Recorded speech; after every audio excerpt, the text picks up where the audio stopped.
al debatir sobre el tema de la agenda política relativo a qué poder judicial tenemos y qué poder judicial queremos, en la comisión permanente, el narco senador Julen Rementería, del narco Partido Acción Nacional, con demagogia e hipocresía, dice que coincidió en que hay indicios fuertes de corrupción al interior del Poder Judicial y retrasos en los procedimientos.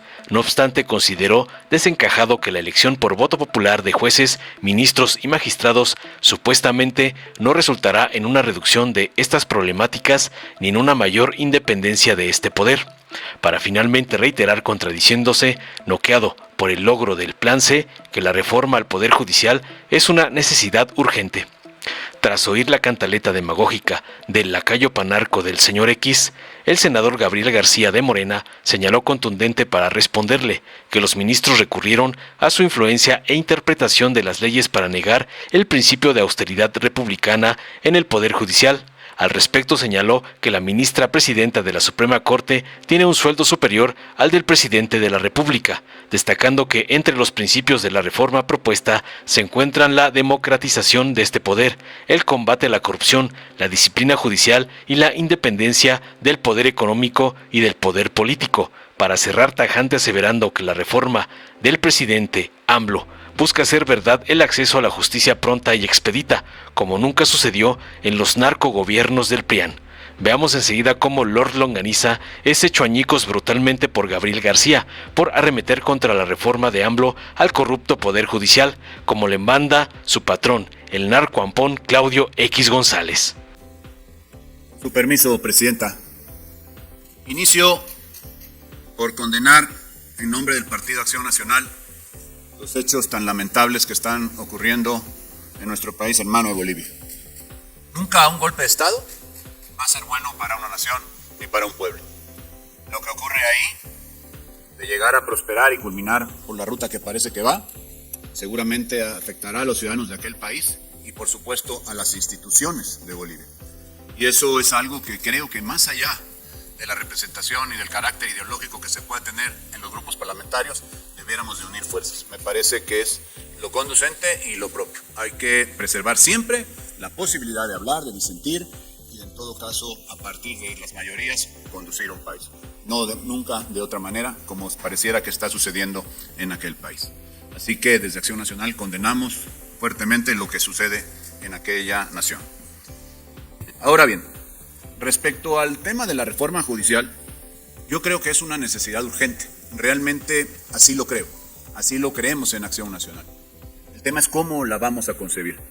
El tema es cómo hacemos para que esta reforma judicial permita fortalecer las instituciones que se hayan de fortalecer, reformar y modificar para mejorar aquellas que se tengan que mejorar. Y entonces con eso lograr avanzar en positivo, lograr avanzar hacia lo que la gente necesita. Claramente hay una necesidad de hacer una reforma judicial, por supuesto que la hay. Porque hay indicios fuertes, muy fuertes de corrupción, claro que sí. Porque hay indicios muy fuertes de dependencia de repente a algunos sectores en algunos juzgadores. No quiero hablar de la totalidad, mucho menos generalizar. Y también hay que hablar, por supuesto, de estos retrasos, de estas chicanas que se aplican a los procedimientos. Claro que sí, yo creo que todo eso hay que hacerlo.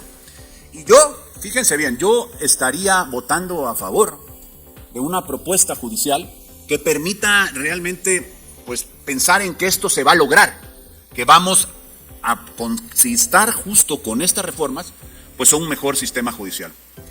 Pero quiero preguntar con absoluta sinceridad y desde luego con mucho respeto, esta reforma judicial, la que se propone aquí, ¿existe en ella algún dato que nos permita prever que va a haber mejores condiciones en cuanto a la reducción de la corrupción?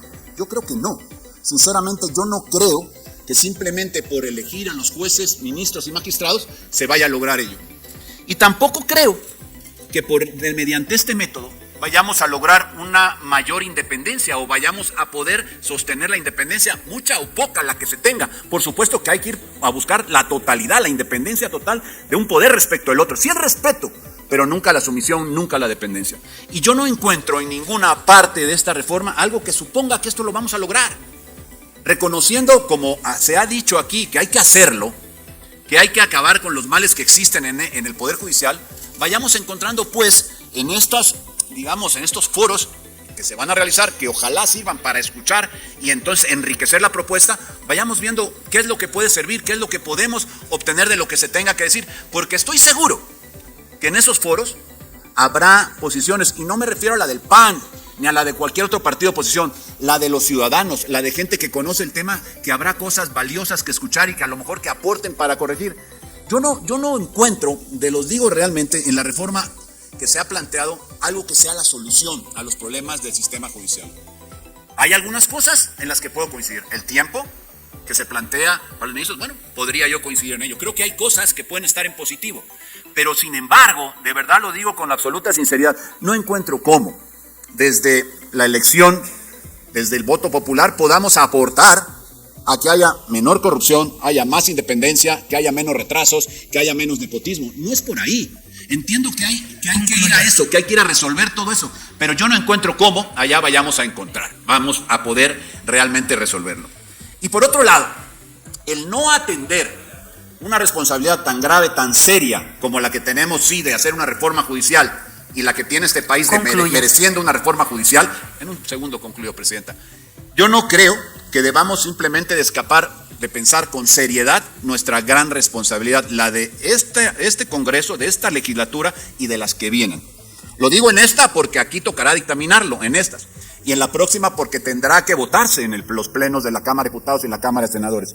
Y hay que cuidar la estabilidad social a partir del Poder Judicial que consigamos con esta reforma, porque a partir de allí vamos a poder procurar un mejor país. Y francamente creo que hay mucho que le falta por añadir a esta reforma, no solamente como se ha dicho desde el gobierno, que podamos establecer una condición a partir de la elección de jueces, ministros y magistrados para mejorar todo. Y por otro lado, no perder de vista, se quiere, y en eso estoy de acuerdo, que se sigan dando los apoyos sociales a la población en su conjunto, a todos los que pueda alcance, pero necesitamos para ello sostener la economía en nuestro país, y la estabilidad es algo que la pueden lograr sostener. De otra manera, por más deseos que quieran ustedes, y lo entiendo como algún derecho legítimo, como algo que puedan querer, realmente no se consigue eso que quieren y le demos al traste a un sistema judicial que debe de mejorarse, pero que no es esta la vía. Lo digo con respeto, pero con absoluta sinceridad, no es esta la vía. Pensemos y démosle a México la reforma judicial que merece. Gracias, Presidenta.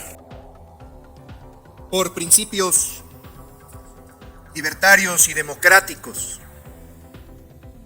tenemos que condenar, como lo ha hecho el presidente de la República y la doctora Claudia Sheinbaum, virtual presidenta electa, el intento de golpe de Estado de la nación hermana, del pueblo hermano de Bolivia.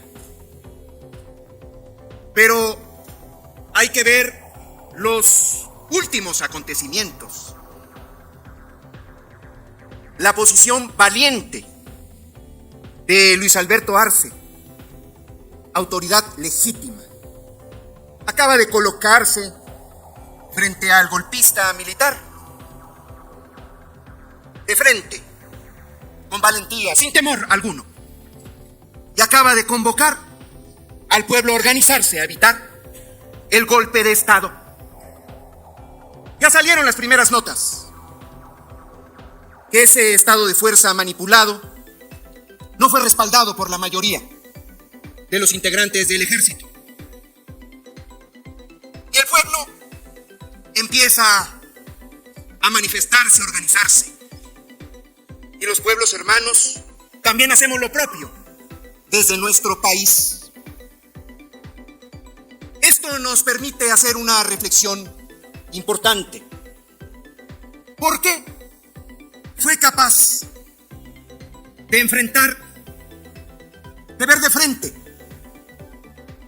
a un usurpador? Porque Luis Alberto Arce tiene el respaldo de su pueblo, y por eso no se atrevieron a continuar con esa vieja práctica que nos ha dejado amargos desenlaces. ¿Qué tenemos en nuestro país que aprender de este acto de valentía? Que quien tiene la soberanía para tomar las decisiones, el mandamás supremo, es el pueblo de México.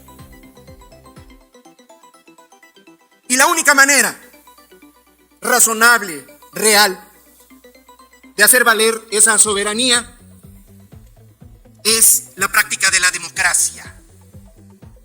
Hoy estamos discutiendo qué poder judicial queremos. Y se sintetiza en varios principios, pero el principal es la democratización del poder judicial.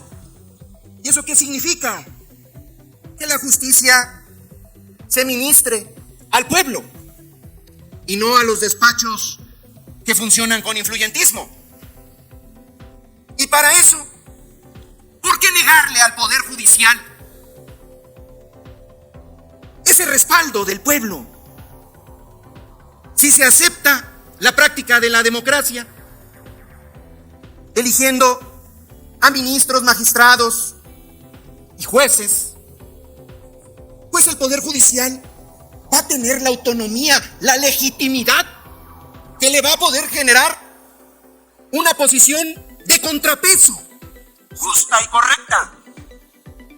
Eso es lo que está en el fondo y que debe de unificarnos y dejar ya la demagogia. ¿Se practica o no la democracia? Si queremos justicia, antes tenemos que practicar la democracia. Otro principio. Permítame, senador, por favor. ¿Con qué objeto, senador? Orador. Solamente preguntarle si usted es integrante de la comisión permanente. Sí, senador Joel. Del Partido del Trabajo. Gracias por aclararlo. ¿Una pregunta? Sí, solo una. Permítame. ¿Acepta el senador Sí, Gabriel acepto. una pregunta Acepto, del senador? presidente. Senador, 1 minuto para hacer su pregunta y hasta 2 para contestar al orador. Muchas gracias. Sí, estamos en un periodo de cuarta transformación, en una política de austeridad republicana y lo del tema del Poder Judicial. Senador Gabriel García, preguntarle si tiene usted datos de cómo se lleva a cabo la austeridad republicana, cómo la implementa el Poder Judicial. Sería la pregunta. Muchas gracias por la pregunta. Pues la austeridad republicana debe de entenderse como una forma de vida. Si quienes hemos decidido participar en la vida pública, significa actuar con rectitud. No tener prisa y ambición por los privilegios, por el dinero. Practicar la igualdad, poniéndose como ejemplo. Eso va a ser más justos.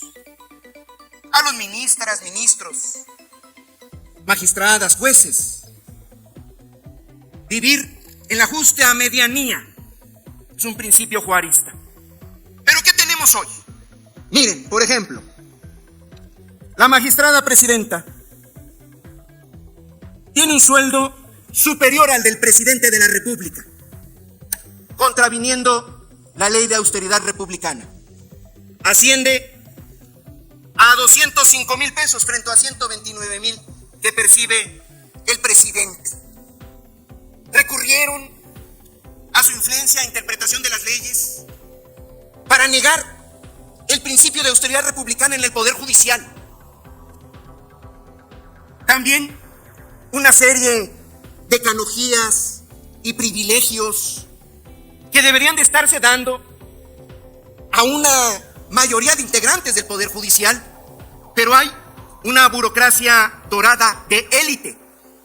Llegaron al grado del cinismo Concluya. que le querían negar a la ministra Lenia Batres que percibiera lo mismo que el presidente o menos. Quiero concluir diciendo que estos principios son lo que enaltece una propuesta seria y responsable. Que el camino no es definitivamente generar incertidumbre. Que el camino no es también tomar decisiones unipersonales. Bienvenido el diálogo. Pero de verdad, yo le convoco y le tomo la palabra a algunos compañeros que así lo manifestaron, que vayamos a los diálogos, a escucharnos mutuamente. A final de cuentas, queda claro que son los principios los que en estos foros podemos enaltecer y darle una especificidad técnica, jurídica a esta reforma que nos permitan llegar a ese objetivo superior de ministrar justicia al pueblo de México. Los Los principios, y con esto concluyo. Número 1, democratización del Poder Judicial. 2, práctica de la austeridad republicana. 3, combate a la corrupción y promover la disciplina judicial. 4, independencia del Poder Judicial. Independencia del Poder Judicial, pero una independencia del poder económico y del poder político, no una independencia del pueblo de México. Su autonomía para autodeterminar conforme a la ley sus resoluciones. Concluye. El fortalecimiento del Estado de Derecho y hacer verdad el acceso a la justicia pronta y expedita. ¡Que viva la reforma judicial del pueblo de México! Muchas gracias. Gracias, senador. Dale en me gusta, suscríbete, activa la campanita y compártelo para que más gente lo vea.